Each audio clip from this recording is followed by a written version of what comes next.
All right, let's talk about one of the most transformative inventions in all of human history.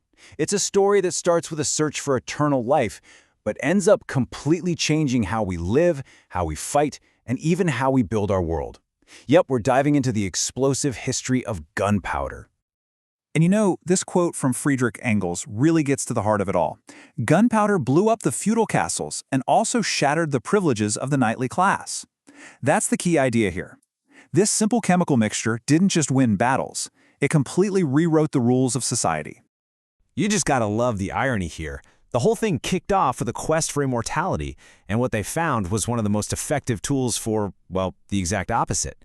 It's just a wild way to start a story that would change everything. So, how did this even happen? Well, our story doesn't start on a battlefield. No, it begins in the smoky workshops of ancient Chinese alchemists, who, believe me, were looking for something completely different. Okay, so you really have to understand the mindset here.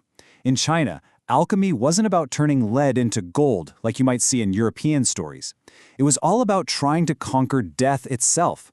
Emperors were obsessed with finding an elixir of life, and all that imperial funding, it basically created the perfect pressure cooker for centuries of wild experimentation. And right here, around 300 CE, we see the first, well, literal spark.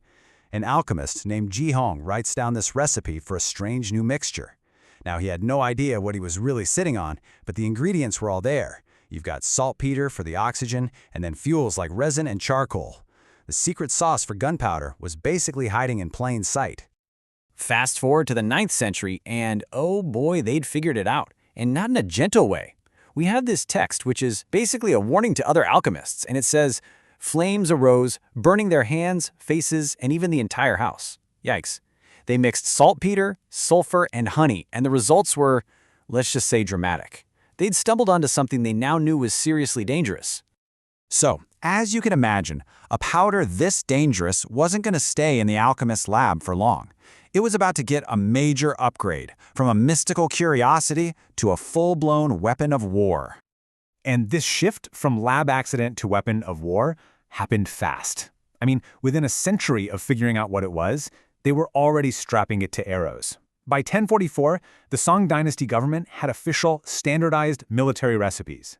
This wasn't some alchemist's side project anymore. This was serious, state-sponsored weapons R&D.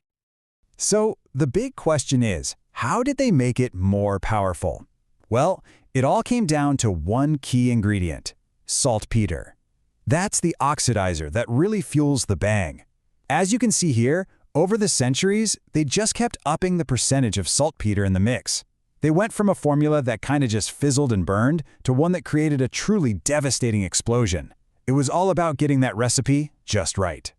And the methods they used to perfect it were just brilliant. Get this, during the Ming Dynasty, artisans figured out that if you added radish juice to the mix, it helped purify the saltpeter.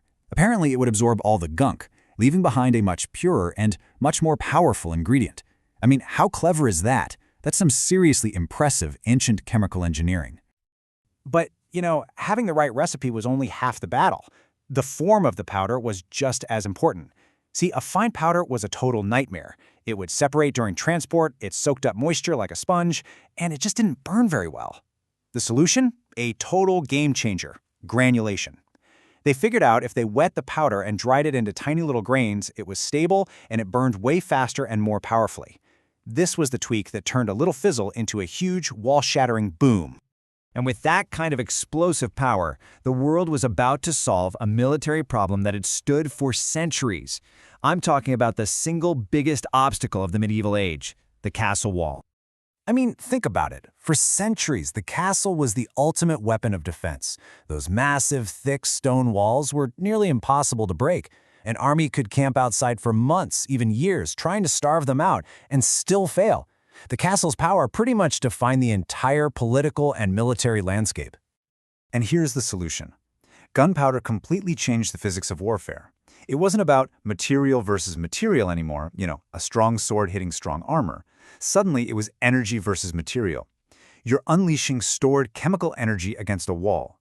A cannonball doesn't just chip away at stone, it hits it with so much force, so fast, that the stone has no choice but to just shatter. And the evolution of the weapons themselves was just incredibly fast. First, you get the fire lance, which was basically a flamethrower on a stick. Then they started adding little projectiles to the mix. But the huge leap forward came when they replaced the flimsy bamboo tube with cast bronze and iron. And right there, with the first metal cannons, the ancestor of every modern gun was born. And it wasn't just about cannons firing projectiles. By the 13th century, they had developed something called the Zhentianlei, or heaven-shaking thunder. Think about that name. It was an iron-cased bomb filled with gunpowder. When this thing went off, the sound was apparently like thunder, and it sent metal shards flying that could tear right through armor. It wasn't just a physical weapon, it was a psychological one, designed to terrify. So, with castles becoming obsolete and armies totally changing, the shockwaves from gunpowder started to ripple out way beyond the battlefield. They were about to reshape the very foundations of society itself. And this brings us right back to that Friedrich Engels quote we started with. See, a rebellious local lord could thumb his nose at a king as long as he was safe behind his castle walls. But you can't hide from a king who shows up with an army of cannons. This one piece of technology completely tipped the scales of power.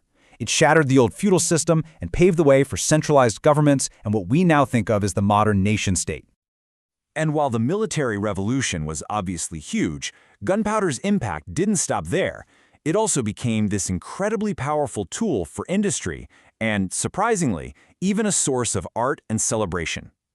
Think about it. The same explosive force that could bring down a castle wall could also blast through a mountainside.